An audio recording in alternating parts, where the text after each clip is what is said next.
Amen. So welcome sa ating morning revival preview.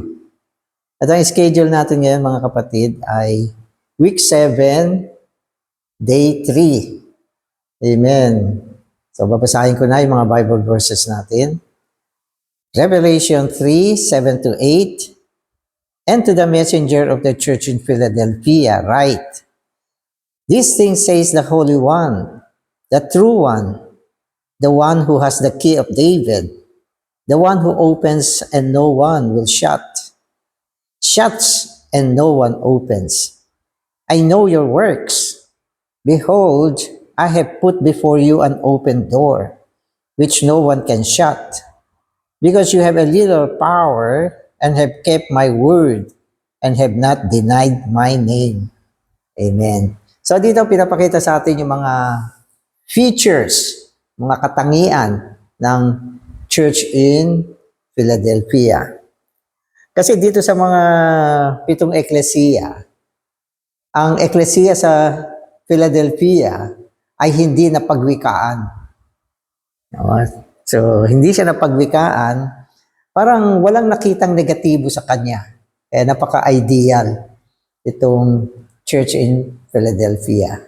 So, nawa ang ating mga church na kinabibilangan o kung saan tayo nandun, ay maging katulad nitong church in Philadelphia. So, tignan natin kung ano yung mga magagandang features na meron dito. The sixth church mentioned in Revelation 2 and 3 has the name Philadelphia. Phil means love, and Adelphia means brotherly. Philadelphia means brotherly love. Ang ganda. So, ang eklesiya sa Philadelphia ay brotherly love. Pangkapatirang pag-ibig. Sa pangalan, yun na mismo sila. Kaya yun na rin yung identity nila. Kasi sa Book of Revelation, yung mga pangalan ng lugar ay may mga kahulugan na tumutugma sa sitwasyon ng eklesiya. Kaya talagang inayos ito ng isang soberanong pagsasaayos ito na yung mga pangalan ng mga city ay tumutugma sa aktual na sitwasyon ng mga eklesiya noon. So, ang Philadelphia ay brotherly love. Wow! Sa palagay ko, kaya halos walang problema ang mga kapatid sa Philadelphia, lalo na sa kanilang relasyon, ay dahil sa brotherly love. So, basahin ninyo ang 1 Corinthians, I think, chapter 14, kung saan dinefine yung pag-ibig. Ang ganda ng mga definition dyan. Talagang pag nabuhay tayo sa pag-ibig, lalo na sa eklesiya, imposible na magkaroon ng problema sa pagitan ng mga kapatid. So, hindi pinag-uusapan dyan yung dapat perfect tayo. Maayos tayong tao, mabuti tayo, maganda ugali natin. So, hindi pinag-uusapan yung ganun. Ang pinag-uusapan, kapag may brotherly love, lahat ng mga negatibong bagay, kayang lamunin. Hindi magiging sagabal at magiging sanhi ng pagkakagulo. Maniwala kayo. Maniwala kayo. Diba? Kasi sa church, pwede ko sabihin, hindi naman perfect lahat. Lahat tayo hindi perfect. Meron tayong mga depekto, bawat isa. Kumisan, hindi nga lang natin alam yung depekto natin. Ganun na nangyayari dyan. Kaya, may problema tayo sa mga kapatid. Yung mga kapatid may problema din sa atin. Tayo may problema rin sa kanila. At sila may problema rin sa atin. Na ang ibig sabihin, wala talagang perfect. Kung maghahanap ka ng eklesiya na perfect lahat, hindi ka makakahanap niyan. Ang problema lang natin, okay, ay hindi umiiral yung brotherly love. Kaya akala mo, napakaseryoso ng kasalanan ng isa. So, yun yung nangyayari. Maniwala kayo. Kapag isang araw ang inyong eklesiya ay naging brotherly love, doon nyo maiintindihan. Napakapayapa ng sitwasyon. Oo. So, yan yung nakita natin ngayon. Ang ganda. Oh, Lord Jesus. Oo. Brotherly love. The characteristics of Philadelphia is brotherly love. Here is a return to brotherly love. There is no worldliness here because all are brothers. There is no need to struggle to separate oneself from death. It is a return to the original state of brotherhood. Here we find brotherly love. Amen. So anong makikita ninyo dyan? Brotherly love. Amen. Ang pag-ibig kasi ang tumatakip sa lahat eh. Yan yung maganda, isa sa magandang definition eh. Sa loob ng brotherly love, walang mga depekto. Meron depekto, pero nawawala lahat yon dahil sa pag-ibig. Ang pag-ibig ang lumululon sa lahat ng mga negatibong bagay. Ang mga hidwaan ay hindi iiral kapag ang pag-ibig ang naghahari. Kaya nga ang Diyos eh. Ang Diyos, meron siyang pagtitiis sa atin. Nakakaya niya tayo na gawing mga iniibig niya. Kaya hindi niya, yung pag-ibig niya sa atin, sobrang lakas to the point na hindi tayo nawa-wipe out. Hindi tayo nawa-wipe out. Hindi sinasabi ng Panginoon, huwag ka nang pupunta rito, huwag ka nang babalik. Umalis ka na rito, o lumayas ka na. Ayaw kita makita. Hindi umaabot sa ganun. Di ba? Napansin nyo? Ang Diyos natin, hindi umaabot sa ganyang, sa ganyang mga, mga problema. Subalit, ang Diyos natin, mga kapatid, ay Diyos na ang Diyos na pag-ibig. Kaya ganyan ang ating relasyon sa Panginoon. Nagkasala ka, sinabi mo kay Lord, Lord, sorry po. Patawarin mo ako. Tapos na problema mo. Ganun lang kasimple yun. At kung hindi ka naman agad nag-sorry, inaantay ka rin niya. Ganun lang kasimple ang Diyos natin. Napakasimple niya. Amen. Amen. So, ang Ecclesia sa Philadelphia, isa sa kanyang mga karakteristik ay brotherly love. Bumalik siya sa normal na kondisyon. So, yan ang pinaka-normal, brotherly love. Okay. So, today's reading na ako. First, this church had a little power.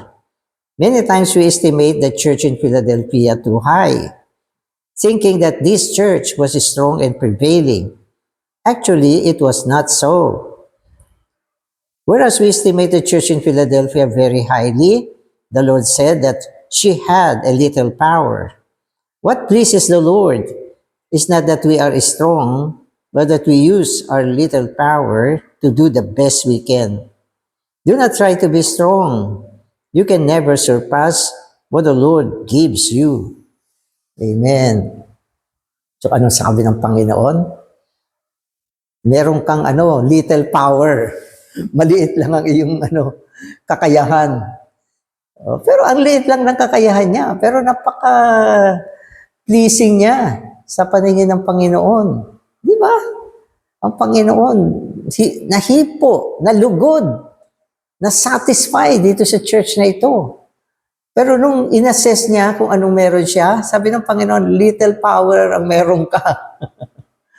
So, tayo minsan nag-iisip tayo, Lord, gawin mo kaming mga malalakas dito. Magagaling, mahuhusay. No? Kaya minsan nga nadinig ko yung mga ibang kapatid nag-iisip naku, kung sa church natin meron tayong isang brother na ganyang kalakas, ang bless sana natin. So, yun ang akala mo. Little power, maliit lang. Okay. Subalit, itong maliit na kapangyarihan, ginamit nila to the best that they can. Sa abot kaya nila, hindi nila inaksaya yan. Hindi nila inaksaya yung little power. Kasi, ang Diyos naman ang nag-a-apportion eh. Huwag tayo mag-isip na ang pagiging malakas o mahina ay dahil sa tao. Hindi.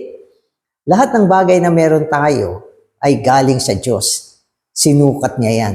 Kaya huwag ka na umangal. Sabihin mo, bakit ako? Ganito lang yung aking kakayahan. Huwag ka na umangal. Binigay sa iyo ng Panginoon. Ang importante, gamitin mo yan. Para bang yung mga talent, may mga 5 talents. Di ba? Merong mga 3, 4, o 5. Merong 1 lang. May 1 talent lang. Di ba? Yung 1 talent, yan yung talent ng mas nakakarami. At ang Diyos, ang Panginoon na nagbibigay ng mga talent, alam niya kung paano niya i-distribute ito. Hindi naman tayo lahat ay katulad ni Paul. Sabihin mo, si Paul, 5 talents yan. Wala tayong duda dyan. Brother Lee, Watchman Lee, o yung mga blending brothers, ang lalakas niyan. Pero sasabihin ko, halimbawa may isang eklesiya, lahat 5 talents. Compose nila Brother Lee, Watchman Lee, Witness Lee, mga blending brothers, sama-sama, isang eklesiya lang yan. Kakatakot na eklesiya. So, ang church in Philadelphia, okay, little power, subalit ang nakalulugod sa Panginoon, kung ano yung maliit na binigay sa kanila, hindi nila inaksaya. Ginamit nila para sa kasiyahan ng Panginoon. Kaya yung mga meron tayo, yung mga sukat ng biyaya na binigay sa atin, huwag natin itago yan. Gamitin lang natin yan. Mas madalas nga kasi yung mga konti lang ang kanilang kapangyarihan, sila yung mga humble. Diba? Sila yung mga humble. Okay lang to. Oo. Pero sila yung mas malapit sa Panginoon. No? Sila yung lumuluhod sa Panginoon. Kasi maliit lang ang mayroon sila eh. Kaya kailangan, feeling nila, kailangan lumuhod sila sa Panginoon. Di ba? Yung mga iba, parang feeling nila, lagi sila giant sa church. Amen. So, salamat sa maliit na kapangyarihan. Amen. Amen. So what pleases the Lord is not that we are strong, but that we use a little power to do the best we can. So yan sinasabi ko. Do not try to be strong. You can never surpass what the Lord gives you. So inulit ko yung last part niya. Amen. Okay. So simply spend what you have received from Him. Do not usurp the Lord's grace. So warning sa atin, do not usurp the Lord's grace. Huwag mong sayangin kung anong binigay sa iyo ng Panginoon.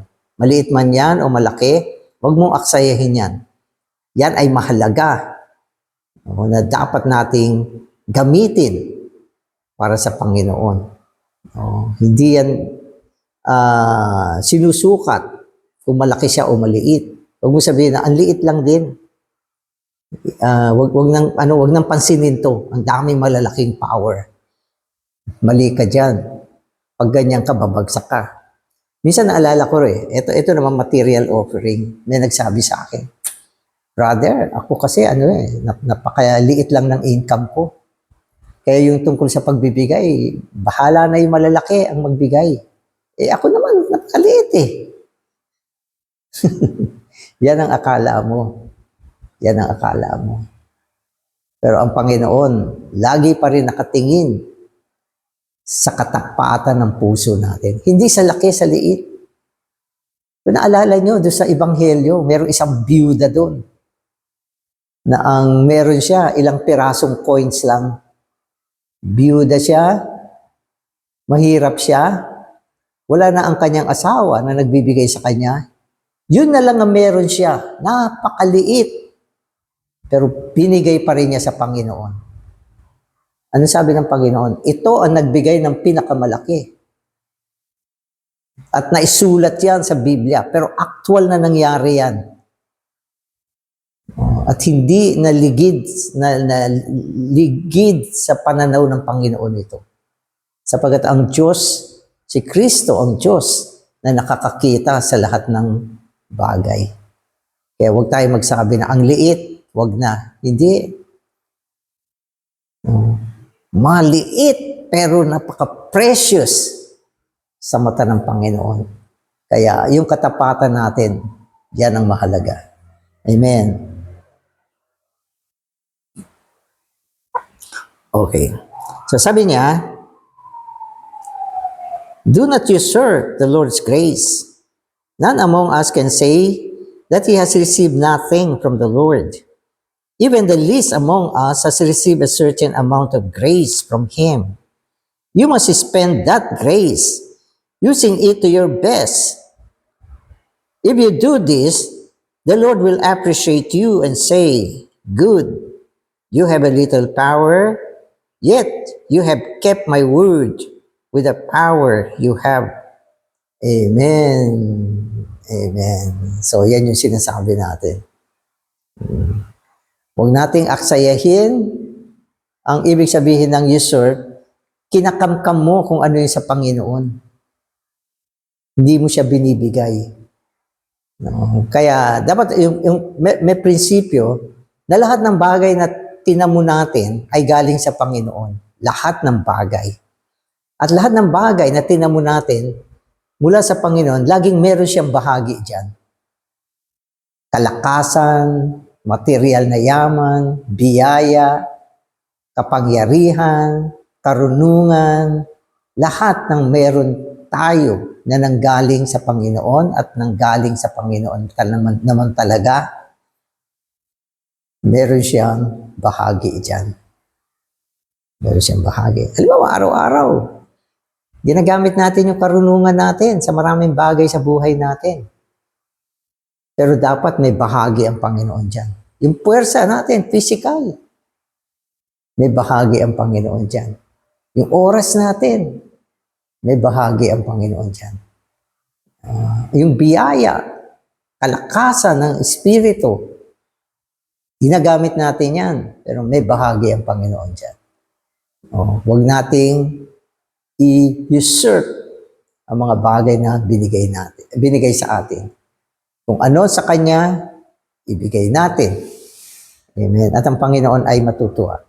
Minsan maliit lang yung Kanyang bahagi mula sa atin, pero yun ang talagang dapat nating ibigay natin.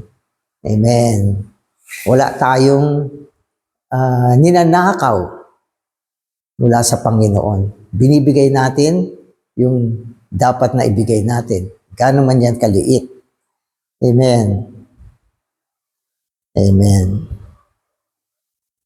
Do not seek to be a giant. The Lord is not happy with giants. He is happy with the little ones who have an amount of grace. Although that grace may be limited in its capacity, as long as we use it, spend it to do as much as we can to keep the Lord's word, He will be pleased. Amen. So una sinasabi, walang magsasabing, wala talaga siya walang binigay ang Panginoon sa kanya Yan ay kasinungalingan. Maski yung pinakamaliit sa eklesiya, meron siyang tinanggap sa Panginoon. Walang magsasabi na hindi siya nakatanggap. Kaya walang excuse. Yung kapatid, sabi niya, brother, ang liit lang ng income ko. Hayaan mo na yung mga kapatid na mga pumapaldo. Sila na lang ang mag-offer. Mali ka. Dapat makita natin, lahat tayo ay tumanggap, maliit man o malaki. Kailangan gamitin natin ito sa abot ng ating makakaya. Amen. Amen. So the Lord said that the church in Philadelphia kept His word. One outstanding feature of Philadelphia is that she kept the Lord's word. According to history, No other Christians have kept the Lord's word as strictly as this in the church in Philadelphia. Likewise, by His grace, we are keeping His word today. We keep the word of God, not in the traditional way, but in the way of the pure word.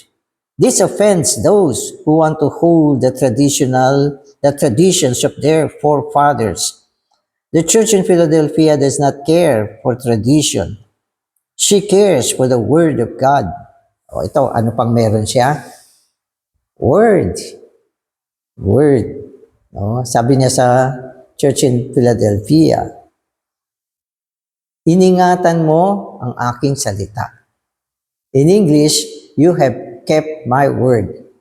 Hindi ko alam kung tama ang pagka-translate ko. Iningatan o ginamit o pinanatili. Okay? Sa madaling salita, pinahalagahan niya yung salita. At ang salita ay kanyang ginamit sa isang dalisay na paraan. Hindi ayon sa makarelihyosong konsepto o tradisyon, kundi ayon sa dalisay na paraan. Hindi adulterated. Kasi marami mga tao ngayon, ang salita na adulterate. Hindi nila sinasagawa ng ayon sa dalisay na salita. Inaano nila, dinoktor nila yung mga salita. Dinoktor. Ang ibig sabihin, binago at sinasagawa ayon sa kanilang convenience. Alam niyo yung convenience? Halimbawa, ito, sasabihin ko. Sa Biblia kasi, ang pagbabautismo ay paglubog sa tubig. Yung salitang baptism ay immersion, to immerse. Sinabi, ibabaptize ka, ilulubog ka. At lahat ng incident ng baptism sa Biblia, ultimo yung bautismo ng Panginoon, lahat yan ay inilubog sa tubig. So yan yung yung salita yan eh. Salita yan. Pero anong ginawa ng iba? Ang mga relihiyon? Winisik na lang. Bautismo, chik, winiwisik na. So, adulterated siya. Di ba? Di ba tama? Sabi ng Biblia, ilubog mo. Pero hindi mo nilubog eh. Winisikan mo lang eh. At sa Biblia, ang pagbabautismo ay pagkatapos na ang tao ay manampalataya. Ibig sabihin, malaki na siya. Naintindihan na niya ang ebanghelyo. Nakikilala na niya ang Diyos. Alam na niya na siya ay makasalanan. Pagkatapos diyan, sa isang sitwasyon, nanampalataya siya. At pagkatapos niya manampalataya, ilulubog na siya. So walang bautismo sa Biblia na yung sanggol palang winisikan na. So walang ganon. Kaya wag nating i-adulterate ang salita. Mark 16:16. He who believes and is baptized shall be saved. May sequence siya. Believe and baptize. Diba? Kaya, ang Philadelphia, ang salita, dalisay niyang isinagawa. Bawat salita. Hindi niya dinudoktor, hindi niya iniiba. Hindi niya ina-adulterate. Dalisay. At nagpapasalamat ako sa mga eklesiya sa pagbabawi. Maingat nating isinasagawa ang dalisay na salita. At hindi lang yan, tinuturo natin ang dalisay na salita. Bagamat, minsan na-offend mo yung mga kasi nasasaktan mo din yung iba eh. Pag ginagawa mo yung dalisay na salita, minsan iba nasasaktan. Ganyan kayo. Ganyan kayo. Namimintas kayo. Hindi naman namimintas. Ang pinag-uusapan dito, pagsasagawa ng salita, hindi yan namimintas. Katulad ng anak mo. Minsan yung anak mo, mali ang ginagawa. Dina-adjust mo, tinuturuan mo. Hindi mo siya pinipintasan. Oo. Yung, naalala ko noon, nung gumagamit kami ng kutsara tinidor, yung kutsara dapat sa kanan, yung tinidor sa kaliwa. Pwera na lang kung kaliwete siya. Pero ang tama, kanan, kaliwa. Oo. So yan ay tinuturo. Kasi yan ang tama. Katulad din siya ng salita. Kung ano ang tama, yun ang tinuturo. Marami pa, ang dami. Ayoko lang banggitin dito. Wala akong panahon magbanggit. Pero ang mahalaga, ang salita ay iniingatan at isinasagawa sa isang dalisay na paraan at hindi binabago. Amen. So naalala nyo yung, at hindi binabawasan. Sabi sa Revelation, yung salita pag binawasan mo, babawasan ka rin. At pag dinagdagan mo, dadagdagan ka rin. Mabuti kung yung idadagdag sa iyo ay blessing. Sabi niya, idadagdag sa iyo ang sumpa. Kaya, maingat tayo sa mga bagay na yan.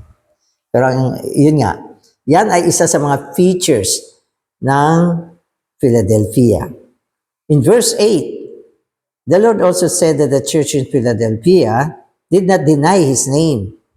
To deviate from the Lord's word is apostasy, and to denominate the church by taking any name other than the Lord's is spiritual fornication. The church, as the pure virgin espoused to Christ, should have no name other than her husband's.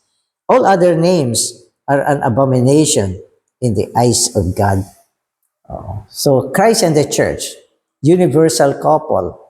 Normally kasi, kapag ang isang babae ay nag-asawa, ang dadalhin na niyang pangalan ay yung pangalan ng asawa niya. Halimbawa, ang pangasawa mo ay Mr. Reyes, magiging Mrs. Reyes ka. Pag nagkakasal ako, ini-emphasize ko to. Para sa unang araw na nakasal na siya, yung pinaka-first day, maintindihan niya agad to. Sabi ko, ikaw na bride, simula sa araw na ito, ang iyong magiging pangalan ay Mrs. Kung Reyes ang pangasawa, Mrs. Reyes ka na. Congratulations. Para siya na bigla nagulat, ganun ba yun? Nabago na pala ang pangalan ko. So, ganun. So, ang Ecclesia na ipinagkasundo kay Kristo ay asawang babae ni Kristo. No? At ang dapat na dalhin lang niya ay ang pangalan ng Panginoon. Ang Panginoong Hesukristo. Yun na lang yung pangalan dapat. Na kanyang i-treasure, kilalanin, tawagin, no? At hindi niya pwedeng itatwa yan. Kaya sinasabi ng Espiritu sa Ecclesia sa Philadelphia, you did not deny my name. Hindi mo tinatwa ang aking pangalan. Naalala ko na nandito pa ang Panginoon sa lupa, sabi niya sa mga disipulo niya, kapag kinahiya niyo ang aking pangalan, ikakahiya ko rin kayo. Yan ay sa panahon ng kanyang pagbabalik. Diba? Ano bang ibig sabihin ng kinahiya mo ang Panginoon? Ang ibig sabihin, kinahiya mo ang kanyang pangalan. Diba? Ang kanyang pangalan ay ang kanyang persona. Persona niya yan eh. Amen. Ngayon, sinasabi sa atin dito, amen, ang lumihis sa salita ay apostasy. Ang ibig sabihin ng apostasy, pagkababa. Bumaba kasi ang church na pababa, na degradation yan eh. Apostasy. Bakit nandito tayo sa panahon ng apostasy? Kasi ang salita ay hindi na isasagawa sa isang dalisay na paraan. Kaya merong apostasy sa panahon na ito eh. Marami mga pagsasagawa na hindi ayos o hindi batay sa salita ng Panginoon. Diba? Halimbawa, ang kaligtasan. Ang kaligtasan ay simpleng pagsampalataya sa Panginoon bilang tagapagligtas.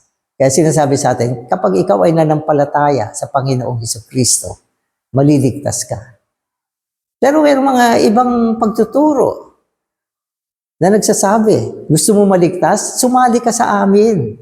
Nandito ang kaligtasan. Ang kaligtasan ay pagsali sa mga grupo, sa mga organisasyon.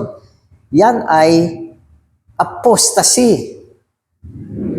Apostasy. Pagtuturo na taliwas sa katotohanan. Wala sa Biblia na para maligtas ang isang tao, kailangan sumapi siya sa isang particular na organization. Maski ako, hindi ko sinasabi yan. Bagamat mayroon church life tayo. Hindi ako nagpipreach na, sumali kayo sa church life namin, maliligtas kayo. Walang ganyang pagtuturo. Ang kaligtasan ay sumampalataya kayo sa Panginoon. At pagkatapos nyo manampalataya, mabautismuhan kayo. Yan ay batay sa salita. So, ang paglihis sa salita ay apostasy. Huwag kang lilihis dyan. Diba? Huwag kang magturo ng 3 hari. Sapagkat sa Biblia, wala namang 3 hari, wala namang 3 kings. Paulit-ulit basahin niyo yung buong gospel. Walang 3 kings na dumalaw sa Panginoon na tinuturo ninyo. Diba? Ang dumalaw sa kanya are the magi, mga mago, wise men. Iniba na naman. Tapos, yung kinain ni Eva, mansanas daw. Where in the Bible, makikita mo yung mansanas dyan. So, lahat ito mga apostasy, kadaming apostasy, mga kapatid. Pasensya na kayo. Dapat hindi. O sige, ayoko na sobrahan. Dahil live tayo. Online tayo. No? Ito ay open. No? Pero, kumisan hindi natin maiwasan na ihayag ang mga apostasy, ang mga heretical teaching sa mundo ngayon. Katulad ng salvation. Hindi talaga ako mapigil eh. Ang salvation, once na tinanggap mo, save ka na. Eternal yan. Di ba? May buhay ka na walang hanggan. Hindi ka na mapapahamak pa sa lake of fire. Yan ay biblical, assured yan. May mga basis na nagpapakita sa assurance of salvation.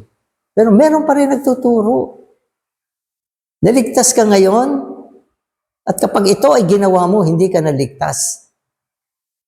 Di ba? Nakakalungkot ang salita ng Diyos na adulterate, na hindi na pure. So, okay. So, yan yung isa. Tapos sabi naman niya rito, okay. To denominate the church by taking any name other than the Lord's is spiritual fornication. The church as the pure virgin espoused to Christ should have no name other than her husband's. All other names are an abomination in the eyes of God. Diba? Kinasal ka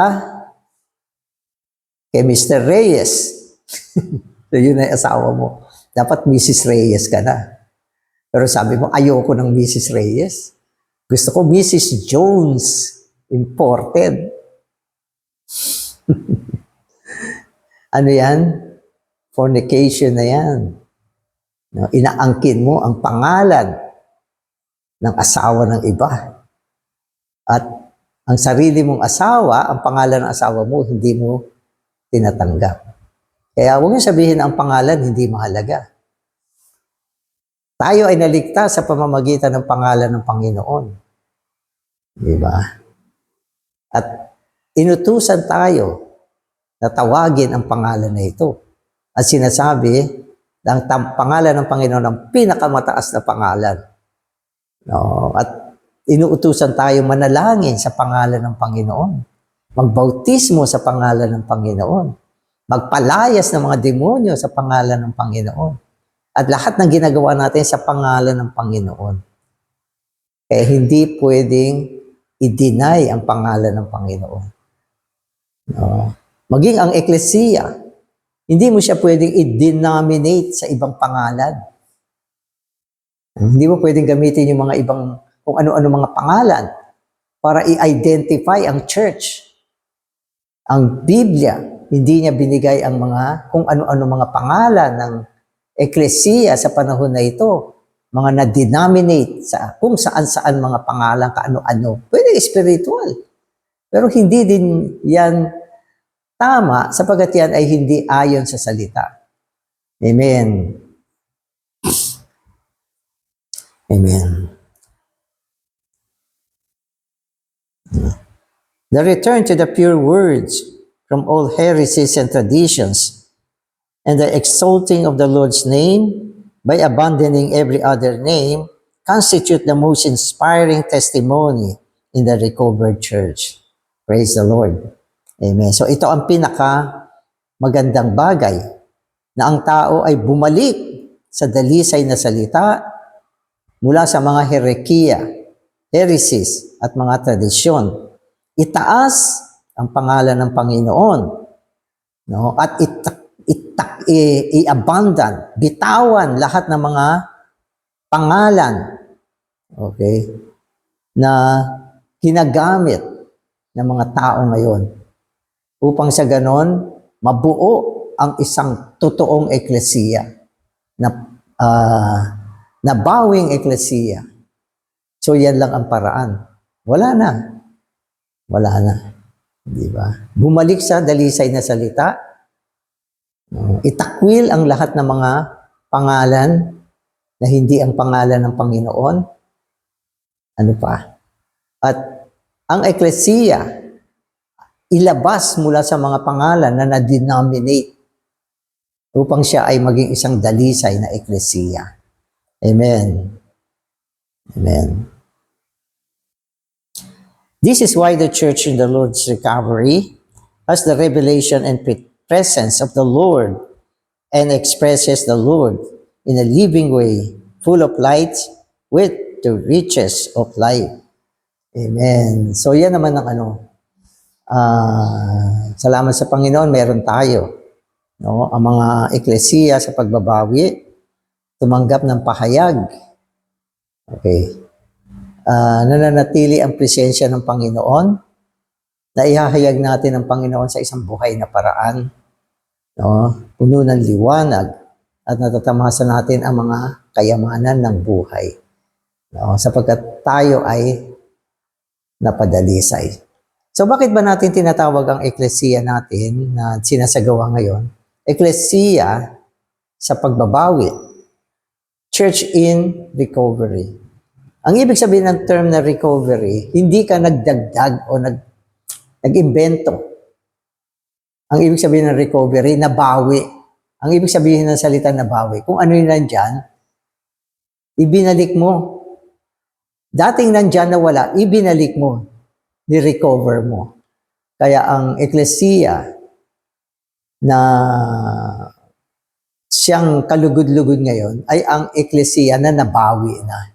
Nabawi na mula sa pagkababa, pagkawala ng dalisay na salita ng Panginoon, paggamit ng mga pangalan na hindi naman dapat, at mula sa ganyang pagbabawi na ibunga ang isang eklesiya na nasa pagbabawi. So yung salitang pagbabawi, hindi pangalan yan. Yan ay isang sitwasyon na nangyari. Amen. Kung gusto mo, alisin mo na yun. Ang eklesiya, okay lang. Huwag mo nang banggitin yun sa pagbabawi. Ang eklesiya, okay na yan. Ano ang church ngayon? The church. Ano pangalan ng church? O the church. Hindi ba? Sabi ng Panginoon sa Matthew 3:6, sa Matthew 16. Okay. Upon this rock, I will build my church. So yan yung first time na ginamit yung salitang church na nanggaling sa bibig ng Panginoon. Ang sabi niya, sa ibabaw ng batong ito, itatayo ko ang aking eklesiya. Ang eklesiya ay Greek word. Okay, ang word na church ay English word. Oo. Brother Danny, anong pangalan ng church na binanggit ng Panginoon nung naitatayo niya? Church nga. Wala namang pangalan. Upon this rock, I will build my church. Period. Church ang sinabi niya. huwag mong lagyan ng pangalan yan. Madidenominate yan. Ano ang pangalan na hindi na idagdag mo dyan, mawawala siya sa purity. Sapagkat ang mga pangalan ay nagsasanhi ng division. Kapag tinawag ko itong church na ito na Star Church, agad-agad na ibukod na yan. Doon sa salitang my church. So, di ba? Kaya huwag mo siyang lagyan ng pangalan. Pinakamainam. At kung gusto mo magkaroon ng pagkakaisa, alisin mo lahat ng pangalan. Bagsak mo mga karatula. I-wipe out mo lahat yan. At kung matitira lang ang salitang church, magiging isa lang ang church talaga. At sa Biblia, ang mga church ay identified lang sa lugar. Katulad ng the church in Philadelphia. Yung Philadelphia dito ay city. Lugar siya nung panahon na yon. Sa Asia Minor, sa probinsya ng Asia Minor. Sa probinsya ng Asia Minor, may mga city yan. At yung church sinatawag na church. Pero upang ma-identify sila, dinagdag lang yung pangalan ng lugar. Halimbawa, the church in Smyrna. Yung Smyrna ay city yun. The church in Laodicea. Yung Laodicea ay city yun. The church in Philippi. Philippi is a city. Diba? So, mga city lahat yan. Tapos, sabi niya, the churches in Galatia. Kasi yung Galatia ay hindi city, province yun. Province is composed of many cities. Kaya, churches in Galatia. The churches in Asia Minor. No? Kasi yung Asia Minor ay province na binubuo ng mga city. Pero pagdating sa city, the church in Ephesus, city yun. So, yun lang ang dinagdag. Wala nang iba. At yan ay ayon sa pagtuturo ng Biblia. Brother Danny, saan ka nandun ngayon? Nandito ako sa church in Malolos. Kasama ng mga churches sa Bulacan. Okay, so, ito usapang truth kasi, kaya maraming ganito. Amen. Because we have an all-sufficient name, the name above every name, we do not need the names Lutheran. So, Methodist, Baptist, Episcopalian, Presbyterian, or any other name. So, yan naman yung mga denominational ngayon. Episcopalian Church, Baptist Church, ano pa? Presbyterian Church, ang lalaki namin. Ano kung malaki kayo? Amen. We have only one name, the name of our Savior, the Lord Jesus Christ, the Son of God. So yan lang ang pangalan meron tayo. At ang mga eklesiya naman, ayaw natin na na-denominate ng mga ibang pangalan. Amen. Praise the Lord. Amen.